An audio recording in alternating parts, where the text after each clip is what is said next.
8 November મંગળવારે વર્ષનું છેલ્લું ચંદ્રગ્રહણ થશે. ભારતની પૂર્વ દિશાના શહેરોમાં પૂર્ણ ચંદ્રગ્રહણ અને બાકીના શહેરોમાં આંશિક चंद्रग्रहण જોવા મળશે. नमस्कार मित्र, मैं देवीदर्शन पुरोहित गुरु देवीदर्शन से बोल रहा हूँ।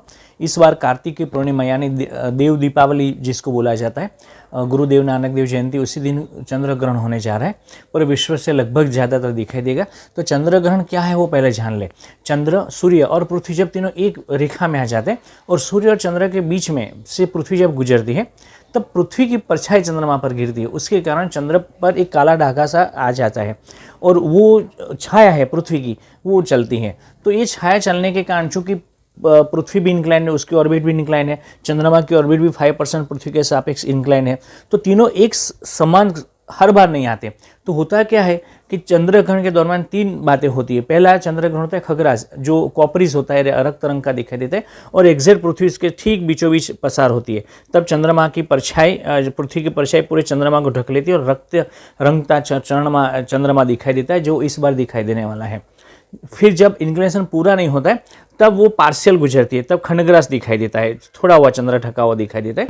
तब वो खंडग्रास पार्शियल फेस भारतवर्ष से दिखाई देगा हमें। और तीसरा होता है छाया। इस तरीके से पृथ्वी चलती है कि जो सूर्य की किरणें आती है वो पृथ्वी की ऊपर के एटमॉस्फेयर से नीचे के एटमॉस्फेयर से चंद्र पर गिरती है, तब छाया दिखाई देती है। पृथ्वी की उसको अपूर्ण छाया चंद्र अथवा छाया चंद्रग्रहण अथवा पेनम्ब्रल इक्लिप्स। अम्ब्रल यानी पूर्ण शेडो और पेनम्ब्रा यानी अपूर्ण शेडो, तो अपूर्ण छाया चंद्रग्रहण दिखाई देता है मित्रों। तो इस बार खग्रास दिखाई देगा और खंडग्रास दिखाई देगा। और ज़्यादातर आपने देखा होगा कि जब सूर्यग्रहण होता है उसके 15 दिन में ही चंद्रग्रहण होता है लगभग, क्योंकि अलाइनमेंट हो रहा था सूर्य चंद्र और पृथ्वी का, तीनों का। तो इस बार सूर्यग्रहण हुआ 25 अक्टूबर दीपावली के दिन, और ये देव दीपावली के दिन, पूर्णिमा के दिन चंद्रग्रहण होने जा रहे हैं। अफ्रीका को छोड़कर के पूरे विश्व में से लगभग खग्रास चंद्रग्रहण दिखाई देगा, अमेरिका वगैरह से खग्रास दिखाई देगा।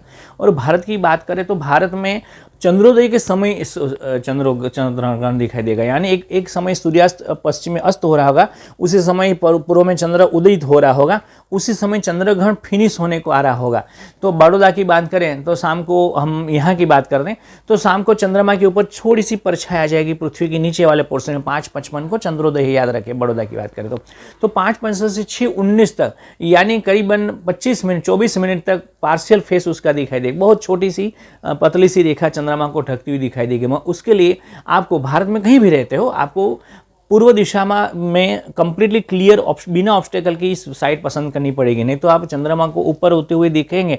जैसे यहाँ पर आता है तब तो चंद्रग्रहण पूरा हो गया होगा, तो जब क्षितिज पर चंद्र उदय होता हो और वहाँ कोई सामने ऑब्स्टेकल ना हो, ऐसी जगह ढूंढनी पड़ेगी। तो चंद्रमा की बड़ौदा की बात करें तो 6:19 तक ये चलेगा खंडग्रास सूर्य चंद्रग्रहण। खग्रास तो दिखाई देने वाला नहीं है क्योंकि उस समय पर दिन होगा, भारत में चंद्रवत दिखाई नहीं देगा। 5:50 से 6:19 तक चंद्रग्रहण खंडग्रास दिखाई देगा, छोटी सी पतली रेखा उस पर जाती हुई दिखाई देगी। और 6:19 के बाद में काली छाया जैसे निकलती हुई इसी से 7:29 तक दिखाई देगी। मतलब 1 घंटे तक हमको अपूर्ण छाया चंद्रग्रहण, काली बदली सी उसके ऊपर जा रही हो, वो दिखाई देगा। अगर आप चंद्रग्रहण देख रहे कंटिन्यूस तो आपको मालूम होगा कि जैसे फेज समाप्त होता है खंडग्रास, फिर ऊपर से काली बदरी जाती हुई दिखाई दे रही। इसको पेनम्ब्रल इक्लिप्स कहते हैं। आमतौर पर लोगों पेनम्ब्रल इक्लिप्स को नहीं समझ पाते क्या है, कैसे चलता है, मगर ये अच्छा मौका है क्योंकि हमने खंडग्रास थोड़ा सा देख लिया है। फिर चंद्र सफ़ेद होना चाहिए था मगर सफ़ेद नहीं दिखाई देगा, उस पर से धुंधला सा बादल, काला काला धुआं चलता हुआ चला जा रहा है, ऐसा बहुत बढ़िया दिखाई देगा। वो पेनम्ब्रल इक्लिप्स है, वो देखने का इस पर मौका मिलेगा। तो पूरे भारतवर्ष दिखाई देगा मगर चंद्रोदय के समय दिखाई देगा और बहुत कम फेस दिखाई देगा, तो आप उसकी प्रावधानी रखें। तीसरी महत्वपूर्ण बात कि चंद्रोदयी सूर्य ग्रहण के कारण जैसे ही चंद्रग्रहण भी निरापद होता है, उसमें से किसी प्रकार के रेडिएशन, कोई घातक विषाणु, वायरस, कीटाणु को नहीं निकलते। उसको बिना आपत्ति के एक बच्चे की नज़रिए से, वैज्ञानिक की नज़रिए से, एक ऋषि की संतान की नज़र से देखे, बिल्कुल ना डरे ना डराए। खास और एक बात, जैसे सूर्य को देखने के लिए हमें स्पेशल फिल्टर की आवश्यकता है क्योंकि उसमें से इंफ्रारेड, अल्ट्रावायलेट रेस निकलते, मगर चूंकि चंद्रमा वो रिफ्लेक्शन करता है सूर्य की लाइट के, उसके ऊपर से रिफ्लेक्ट होकर वापस गिरती है, उसी कारण चंद्र में चमकता दिखाई देता है। अर्थ में के साथ भी ऐसा होता है, सौरमंडल के सभी ग्रह के साथ में भी ऐसा होता है, वो सब सूर्य के प्रकाश ही रिफ्लेक्ट करते हैं। वो स्वयं प्रकाशित ग्रह नहीं है कि कोई भी उपग्रह या ग्रह, तो चंद्रमा भी रिफ्लेक्ट करता है। तो एकदम शीतल चांदनी, निर्मल चांदनी, अमृतमय चांदनी हमको मिलती है। तो उसमें तो कुछ पहनने की आवश्यकता ही नहीं है। हाँ, अगर आपके पास में दूरबीन है, टेलीस्कोप है, तो उसके आप क्रेटर्स वगैरह देख सकते हैं, उसकी फाइन डिटेल्स देख सकते हैं। मगर नहीं भी है तो आप कहीं से भी चंद्रग्रहण खुली आंखों से बिल्कुल निरावत देख सकते हैं। तो इसको देखें, ना डरे ना डराए, और भगवान से प्रार्थना करें, चंद्र भगवान से, कि हमें चंद्रग्रहण के द्वारा अमृत तत्व की प्राप्ति कराएं। और देखने से, घर में घुसे रहने से नहीं, बाहर जाकर के चंद्र को देखने से चंद्र की प्राप्ति होती है। उसके अमृत की किरण हमारे शरीर पर गिरने चाहिए।